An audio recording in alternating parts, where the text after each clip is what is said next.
اب یہاں بیٹھ کر کیا ہمیں بھی شراب پینی پڑے گی؟ جولیا نے منہ بناتے ہوئے کہا۔ گولیاں نکال کر ہاتھوں میں لے لو، یہ کریمیا کی بار ہے اور یہاں آنے کے بعد ہم ستو کولا نہیں منگوا سکتے، اور وہ بھی اکریمی ہو کر، عمران نے کہا، اور تنویر اور جولیا تینوں نے اسبات میں سر ہلا دیے۔ یہاں آنے سے پہلے عمران نے وہ گولیاں خاصی تعداد میں خرید لی تھیں جن کو شراب میں ڈالنے کے بعد اس میں کیمیائی تبدیلی پیدا ہو جاتی تھی اور وہ بجائے تیز نشے کے ایک عام سا مشروب بن جاتا تھا۔ تھوڑی دیر بعد ویٹر نے شراب کے جام لا کر ان کے سامنے رکھ دیے۔ سنو، کیا نام ہے تمہارا؟ عمران نے کہا اور ویٹر ٹھٹک کر رک گیا۔ کوئی غلطی ہو گئی ہے جناب مجھ سے، میں معافی چاہتا ہوں، ویٹر نے قدرے خوفزدہ سے لہجے میں کہا۔ ارے نہیں، تمہاری سعادت مندی کو دیکھ کر میں تو تمہیں انعام دینا چاہتا تھا، لیکن میں نے ایک رجسٹر بنایا ہوا ہے، جن کو میں انعام دیتا ہوں ان کا نام اس رجسٹر میں لکھ لیتا ہوں تاکہ مجھے معلوم تو ہو سکے کہ اب تک مجھے کتنے سعادت مندوں سے واسطہ پڑ چکا ہے۔ عمران نے مسکراتے ہوئے کہا اور اس کے ساتھ ہی اس نے جیب سے ہاتھ نکال کر مٹھی میں بند ایک بڑا سا نوٹ خاموشی سے ویٹر کے ہاتھ میں تھما دیا۔ او شکریہ سر۔ ویٹر کے چہرے پر انتہائی حیرت کے ساتھ ساتھ انتہائی مسرت کے تاثرات بھی نمایاں ہو گئے تھے۔ اس نے ایک نظر اس بڑے نوٹ کو دیکھا اور دوسرے لمحے اسے بجلی کی سی تیزی سے نوٹ اپنی جیب میں ڈال لیا۔ اسمتھ جناب، میرا نام اسمتھ ہے، ویٹر نے کہا۔ گڈ، نام بھی اچھا ہے لیکن ہے ادھورا، ویسے تم جیسے نفیس آدمی کا پورا نام گولڈ اسمتھ ہونا چاہیے، آئرن اسمتھ نہیں۔ ایک بات بتاؤ، ایسا ہی ایک بڑا نوٹ مزید کمانا چاہتے ہو؟ عمران نے مسکراتے ہوئے کہا۔ او سر، حکم فرمائیے سر، ویٹر نے کانپتے ہوئے لہجے میں کہا۔ یہاں نہیں، عمران نے کہا۔ تو آپ جام ختم کر کے بائیں طرف راہداری میں چلے جائیں، وہاں اسپیشل رومز ہیں، آپ وہاں تشریف رکھیں، میں آ جاؤں گا، ویٹر نے کہا اور اس کے ساتھ ہی وہ واپس مڑ گیا۔ عمران نے ایک بار پھر جیب میں ہاتھ ڈالا اور پھر جب اس نے ہاتھ جام کے اوپر رکھا تو دو چھوٹی چھوٹی گولیاں جام میں موجود شراب کے اندر اترتی چلی گئیں اور جام میں موجود شراب میں تیز بلبلے سے اٹھنے لگے۔ تنویر اور جولیا پہلے ہی ایسا کر چکے تھے۔ جب بلبلے بننے ختم ہو گئے تو عمران نے جام اٹھایا اور اسے ایک ہی بار حلق میں انڈیل لیا۔ اب وہ سادہ پانی کی طرح کا عام سا مشروب بن چکا تھا۔ اس میں شراب کی کڑواہٹ، تندی اور تیزی سب غائب ہو چکے تھے۔ اللہ معاف کرے گا، یہ بھی مجبوری ہے، عمران نے جام واپس میز پر رکھتے ہوئے بڑبڑاتے ہوئے کہا۔ تھوڑی دیر بعد عمران نے ایک چھوٹا نوٹ نکال کر اپنے جام کے نیچے رکھا اور کرسی سے اٹھ کھڑا ہوا۔ جولیا اور تنویر بھی اٹھ کھڑے ہوئے اور پھر ویٹر کی بتائی ہوئی راہداری کی طرف بڑھ گئے۔ اس راہداری میں واقعی کمروں کے دروازے تھے جن میں سے چند پر سرخ بلب جل رہے تھے جبکہ باقی دروازوں پر بلب بجھے ہوئے تھے۔ عمران نے ایک ایسے دروازے کا ہینڈل پکڑ کر گھمایا اور اسے دھکیل کر اندر داخل ہو گیا جس کے اوپر لگا ہوا بلب بجھا ہوا تھا۔ یہ کمرہ کچھ زیادہ بڑا تو نہ تھا لیکن اسے بڑے اچھے اور نفیس انداز میں سجایا گیا تھا۔ درمیان میں کرسیاں اور میز موجود تھیں۔ ابھی انہیں وہاں بیٹھے چند ہی لمحے گزرے ہوں گے کہ دروازہ کھلا اور وہی ویٹر ہاتھ میں ٹرے اٹھائے اندر داخل ہوا۔ ٹرے میں اس نے بلیک ہارٹس کے 2 جام اور ایک شیمپین کا جام رکھا ہوا تھا۔ یہ میری طرف سے ہے جناب، ویٹر نے قریب آ کر مسکراتے ہوئے کہا اور جام ٹرے سے اٹھا کر ان کے سامنے رکھ دیے۔ شکریہ، عمران نے کہا اور جیب سے ایک بڑا نوٹ نکال کر اس نے ہاتھ میں پکڑ لیا۔ سنو، ہم فلاڈیفیا سے آئے ہیں، ہمارے پاس ایک بڑا کام ہے اور ہم اس کام کے سلسلے میں الیگزینڈر سے ملنا چاہتے ہیں، لیکن اس طرح کہ کسی کو اس ملاقات کا علم نہ ہو سکے۔ کیا تم کوئی طریقہ بتا سکتے ہو؟ عمران نے کہا۔ اور چیف باس تو کسی سے نہیں ملتے جناب، سارے دھندے مینیجر رالف کرتا ہے، آپ اس سے مل لیں، ویٹر نے قدرے مایوسانہ لہجے میں کہا۔ جہاں نہ ملتا ہوگا کوئی اور جگہ ہم مل لیں گے، جگہ تم بتا دو، ویسے تمہارا نام درمیان میں نہیں آئے گا، یہ ہمارا وعدہ ہے، عمران نے کہا۔ ویٹر چند لمحے خاموش کھڑا رہا۔ اس کے چہرے پر تذبذب کے آثار تھے جیسے وہ فیصلہ نہ کر پا رہا ہو کہ بتائے یا نہیں۔ عمران نے جیب میں ایک بار پھر ہاتھ ڈالا اور دوسرا بڑا نوٹ نکال لیا اور اس کے دوسرے نوٹ کو دیکھتے ہی ویٹر کا چہرہ بے اختیار کھل اٹھا۔ چیف باس روزانہ رات کو باقاعدگی سے مس میری کے پاس جاتا ہے اور 2-3 گھنٹے گزارنے کے بعد واپس اپنی رہائش گاہ پر چلا جاتا ہے۔ مس میری اس کی خاص عورت ہے، ویسے وہ خوبصورت ہونے کے ساتھ ساتھ لالچی بھی ہے اور باس اس کی بات نہیں ٹال سکتا۔ اگر آپ مس میری کو رقم دے کر آمادہ کر لیں تو وہ آسانی سے آپ کی ملاقات باس سے کروا دے گی، ویٹر نے آگے کی طرف جھکتے ہوئے سرگوشیانہ لہجے میں کہا۔ ویری گڈ، کہاں رہتی ہے یہ مس میری؟ عمران نے خوش ہو کر کہا۔ ولیج روڈ پر لگژری پلازا کی 8ویں منزل کے 1 نمبر فلیٹ میں، ویٹر نے پتہ بتاتے ہوئے کہا۔ الیگزینڈر وہاں کس وقت لازمن ہوتا ہے؟ عمران نے پوچھا۔ رات 9 بجے کے بعد، جس وقت تک اس کا جی چاہے وہیں رہتا ہے، لیکن جاتا باقاعدگی سے ہے، ویٹر نے جواب دیتے ہوئے کہا۔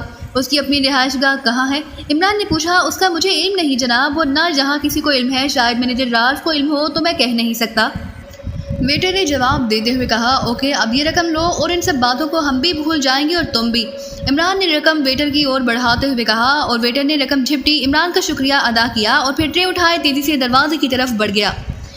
ہو سکتا ہے اس نے صرف رقم کمانے کے لیے ہمیں فرضی پتہ بتا دیا ہو۔ ویٹر کے کمرے سے باہر جانے کے بعد تنویر نے کہا، نہیں تنویر، ویٹر ایسا دھندا کرتے رہتے ہیں، یہ کوئی نئی بات نہیں۔ پھر اس نے یہاں سے تو بھاگ کر کہیں نہیں جانا۔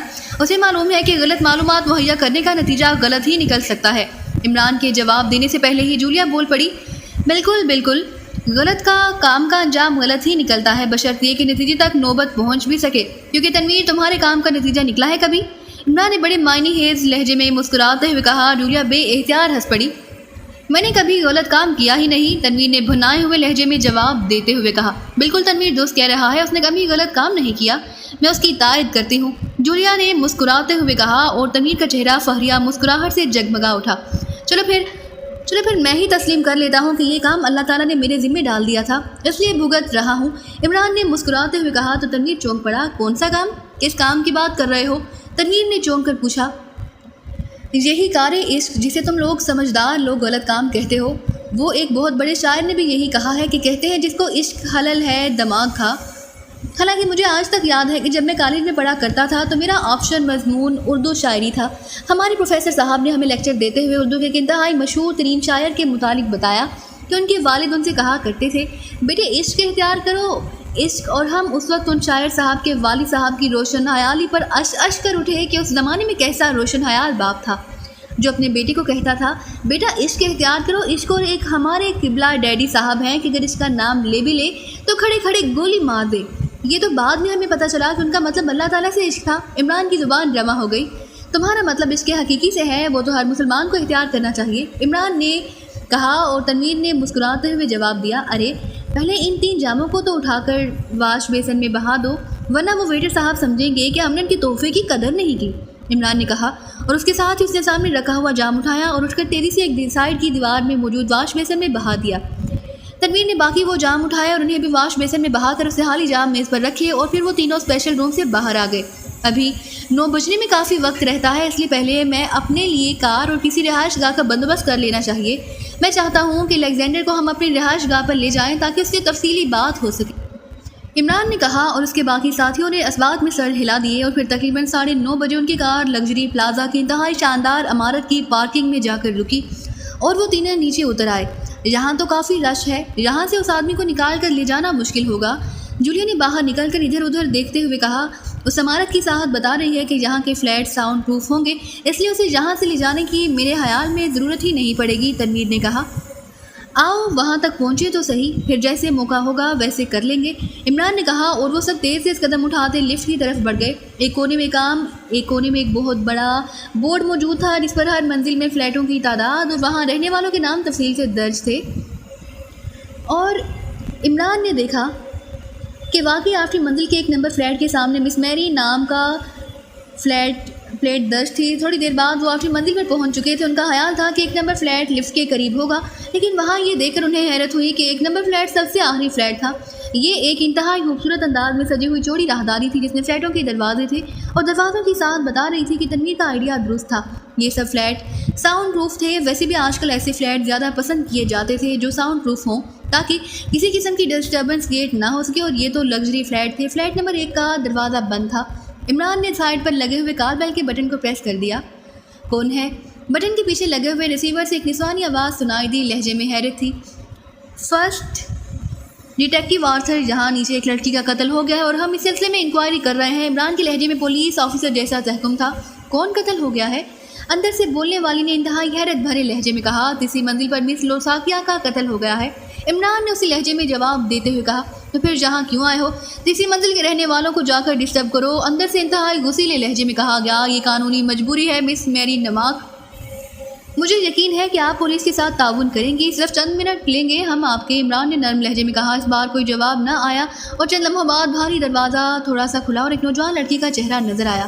اس نے دروازے کی اندرونی زنجیر نہیں کھولی تھی، لیکن جیسے ہی اس کی نظریں جولیا پر پڑی، اس کے چہرے پر یکلہت اطمینان کی تاثرات ابھر آئے۔ اس نے جلدی سے زنجیر کھولی اور پھر دروازہ کھول دیا۔ آئیے، لڑکی نے دروازے کی اور سے کہا، اور عمران اندر داخل ہو گیا۔ عمران کے پیچھے جولیا اور پھر ان کے پیچھے تنویر اندر داخل ہوا، لیکن اندر داخل ہوتے ہی عمران اور تنویر کے دونوں کے چہرے یکلہت مخالف سمتوں میں گھوم گئے، کیونکہ مس میری کے جسم پر لباس تقریباً نہ ہونے کے برابر تھا۔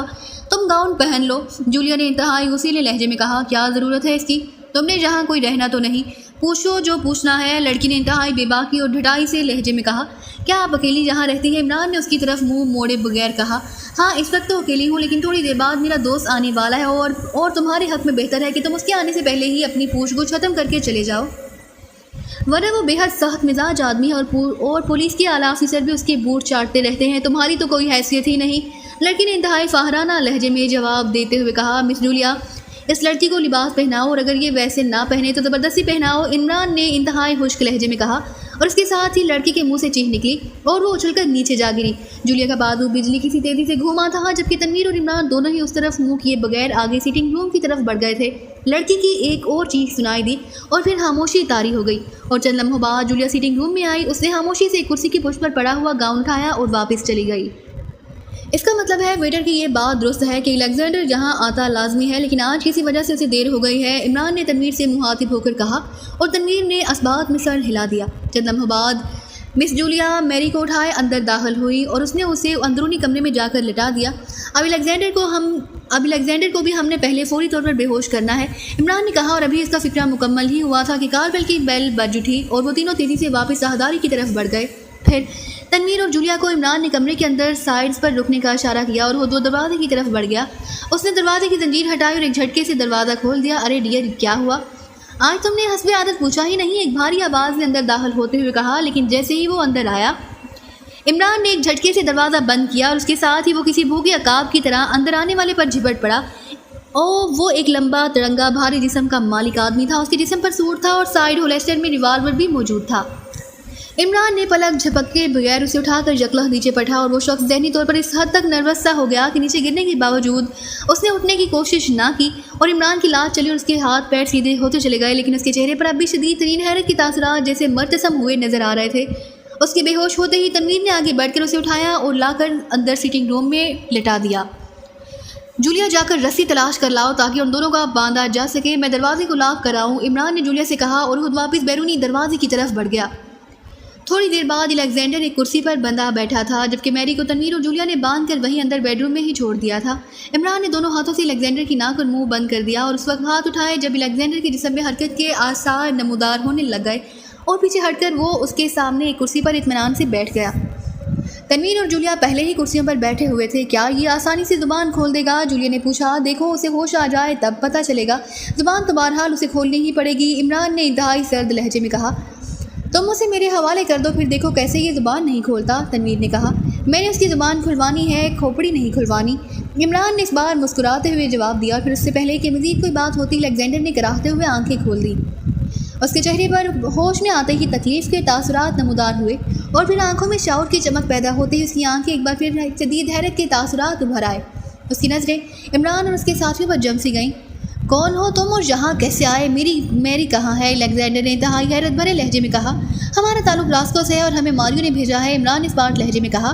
تو الیگزینڈر باوجود بندہ ہونے کے بے اختیار اچھل پڑا۔ کیا کہہ رہے ہو؟ کون کس کی بات کر رہے ہو؟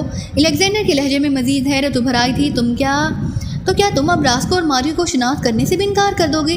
عمران نے انتہائی سرد لہجے میں کہا۔ بکواس مت کرو، سیدھی طرح بتاؤ تم کون ہو؟ میں کسی راسکو اور کسی ماریو کو نہیں جانتا، الیگزینڈر نے یکلا سنبھلے ہوئے لہجے میں کہا۔ اس کے لہجے میں اسپارٹ پن کا عنصر پہلی بار نمودار ہوا تھا۔ اس کا مطلب تھا کہ وہ اب حیرت کے جھٹکے سے باہر آ کر ذہنی طور پر پوری طرح سنبھل چکا ہے۔ اس کا مطلب ہے ماریو کو ملنے والی اطلاع درست ہے کہ تم غیر ملکی ایجنٹوں کے ساتھ مل چکے ہو، عمران نے گراتے ہوئے کہا۔ کیا کہہ رہے ہو؟ میں اور غیر ملکی ایجنٹوں سے ملوں؟ یہ کیسے ممکن ہے؟ ماریو ایسا کہہ ہی نہیں سکتا، تم غلط بیان ہی کر رہے ہو، الیگزینڈر نے غصیلے لہجے میں کہا۔ اگر ماریو ایسا نہ کہتا تو وہ ہمیں تحقیق کے لیے کیوں بھیجتا؟ سنو، یہ بات الگ ہے کہ تم اس کے خاص آدمی ہو، لیکن اس کے باوجود وہ یہ بات کیسے برداشت کر سکتا ہے کہ اس کا تم جیسا اہم آدمی غیر ملکی ایجنٹوں سے اس کے خلاف ساز باز کرے؟ عمران نے اسی طرح غراتے ہوئے کہا۔ کیا تم واقعی درست کر رہے ہو؟ کیا تمہیں واقعی ماریو نے بھیجا ہے؟ الیگزینڈر کے چہرے پر انتہائی حیرت کے تاثرات ایک بار پھر ابھر آئے تھے۔ اور ہمیں پاگل کتے نے کاٹا تھا کہ ہم یہاں آ کر اپنا وقت ضائع کرتے؟ عمران کے لہجے میں مزید غصہ ابھر آیا۔ کس حرام زادے نے اسے یہ رپورٹ دی تھی؟ مجھے بتاؤ، میں اس کے پورے خاندان کو تہس نہس کر دوں گا، میں اس کی بوٹیاں اڑا دوں گا، الیگزینڈر نے غصے سے چیختے ہوئے کہا۔ تم اپنی بات کرو الیگزینڈر، کیا یہ رپورٹ درست ہے؟ اگر یہ درست نہیں تو پھر اب تک تم ان غیر ملکی ایجنٹوں کو ختم کیوں نہیں کر سکے؟ عمران نے گراتے ہوئے کہا۔ وہ نہ راکھ میں آئیں گے تو انہیں ختم بھی کر دوں گا، میرے آدمی مسلسل نگرانی کر رہے ہیں،